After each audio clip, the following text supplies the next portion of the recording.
Hello dears, welcome back. ഈ ഓണസദ്യക്ക് നല്ല സിമ്പിളായിട്ട് ഉണ്ടാക്കിയെടുക്കാവുന്നതും നല്ല ടേസ്റ്റി ആയിട്ടുള്ള ഒരു പായസത്തിൻ്റെ റെസിപ്പിയാണ് ഇന്നത്തേത്. ക്യാരറ്റ് സേമിയ പായസമാണ് ഉണ്ടാക്കുന്നത്.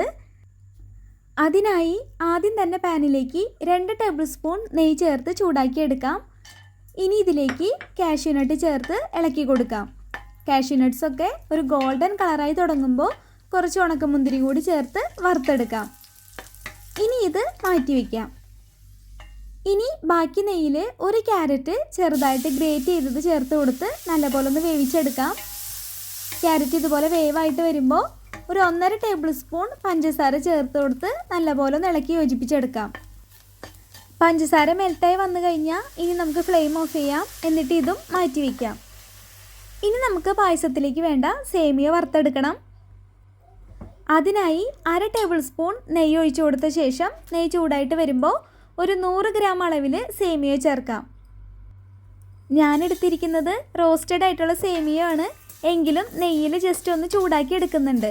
നിങ്ങളിപ്പോൾ റോസ്റ്റഡ് അല്ലാത്ത സേമിയയാണ് എടുത്തിരിക്കുന്നതെങ്കിൽ ഇതുപോലെ ഒരു ഗോൾഡൻ ബ്രൗൺ കളർ ആവുന്നത് വരെ ഇളക്കി കൊടുത്ത് വറുത്തെടുക്കണം കേട്ടോ.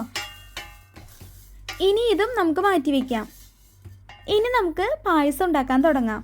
അതിനായി ആദ്യം തന്നെ പാനിലേക്ക് 1/2 കപ്പ് പഞ്ചസാര ചേർത്ത് കൊടുക്കാം. ഇനി പഞ്ചസാര ഉരുകി ഒരു ഗോൾഡൻ കളറായി വരണം. അതുവരെ നല്ലപോലെ ഇളക്കി കൊടുക്കാം. പഞ്ചസാര ഉരുകി ഇതുപോലെ കാരമലായിട്ട് വരുമ്പോൾ ഇതിലേക്ക് ഇനി 1.5 ലിറ്റർ പാല് ചേർത്ത് കൊടുക്കാം. ഈ സമയത്ത് കാരമൽ കട്ടിയായിട്ട് വരും. പക്ഷെ പാല് ചൂടാവുന്നതിനനുസരിച്ച് കട്ടിയായതൊക്കെ ഉരുകി പാലിൽ ഡിസോൾവ് ആയിക്കോളും. അതുകൊണ്ട് പാൽ തിളയ്ക്കുന്നത് വരെ തീ ഒരു ഹൈ ഫ്ലെയിമിലിട്ട് വേണം വയ്ക്കാൻ. ഇതുപോലെ തിളച്ച് വന്നു കഴിഞ്ഞാൽ നമുക്കിനി തീ ഒരു മീഡിയം ഫ്ലെയിമിലേക്ക് മാറ്റി വയ്ക്കാം. ഇനി വറുത്ത് വെച്ച സേമിയോ ചേർത്ത് കൊടുക്കാം. സേമിയോ ചേർത്ത് കൊടുത്ത ശേഷം കണ്ടിന്യൂസ് ആയിട്ട് ഇളക്കി കൊടുത്തുകൊണ്ടിരിക്കണം. ഇങ്ങനെ ചെയ്യുകയാണെങ്കിൽ പായസത്തിൽ പാട കിട്ടില്ല കേട്ടോ. ഇനി സേമിയോ ഒരു 1/4 ഭാഗം വേവായി വരുന്നത് വരെ വേവിച്ചെടുത്ത ശേഷം ഇതിലേക്ക് ഇനി പഞ്ചസാര ചേർക്കാം.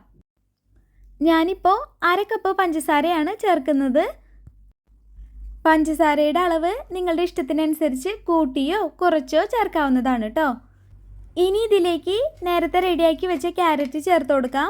കൂടെ തന്നെ 1/2 ടീസ്പൂൺ ഏലക്കായ പൊടിയും കൂടെ ചേർത്ത് നല്ലപോലെ ഒന്ന് ഇളക്കി കൊടുക്കാം. ഇനി അവസാനമായി നെയ്യിൽ വറുത്തെടുത്ത കാഷ്യൂനട്ട്സും ഉണക്കമുന്തിരിയും കൂടെ ചേർക്കാം. വീണ്ടും കുറച്ച് സമയം കൂടെ ഒന്ന് ഇളക്കി കൊടുത്ത ശേഷം നമുക്കിനി ഫ്ലെയിം ഓഫ് ചെയ്യാം. കുറച്ചൊന്ന് ചൂടാറിയ ശേഷം നമുക്കിനി ഇത് സെർവ് ചെയ്യാം.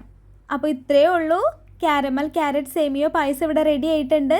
സദ്യക്ക് എളുപ്പത്തിൽ ഉണ്ടാക്കാൻ പറ്റിയ എന്നാൽ നല്ല ടേസ്റ്റി ആയിട്ടുള്ളൊരു പായസമാണ്. അപ്പോൾ ഈ ഓണത്തിന് പായസം ഇതുപോലെ ഒന്ന് ഉണ്ടാക്കി നോക്കിക്കോളൂ. ഇഷ്ടപ്പെട്ടാൽ സബ്സ്ക്രൈബ് ചെയ്യാൻ മറക്കല്ലേ.